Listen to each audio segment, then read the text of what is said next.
కాకినాడ జిల్లాలో spirit lorry బోల్తా పడింది. తొండంగి మండలం ఏవీ నగరం కూడలి సమీపంలో కాల్వలో లారీ బోల్తా పడింది. తాగునీటిలో ట్యాంకర్లోని రసాయనాలు కలిశాయి. కాల్వలోని నీరు తాగొద్దని అధికారులు దండోరా వేశారు. తాగడానికి నీరు లేక స్థానికులు ఇబ్బందులు పడుతున్నారు.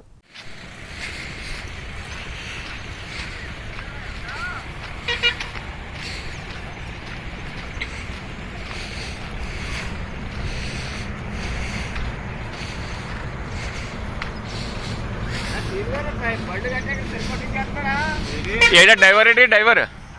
డ్రైవర్ లేడా?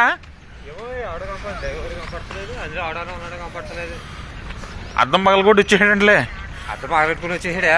అగో అద్దం పగిలింది. ఏంటంటే అలా వచ్చేసాడు రైట్ సైడ్కి. మాకు ప్యానాలు దింపినాకే లంచ్ గోల్డ్ ప్యానాలు తీసినాకే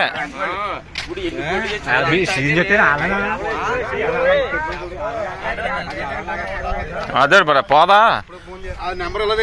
ఆల్రెడీ ఇలాగే వెనకాల ఉంది. తీసి అక్కడికి వెళ్ళినా కాదు. వచ్చేస్తున్నాను 2 3 రమ్మా.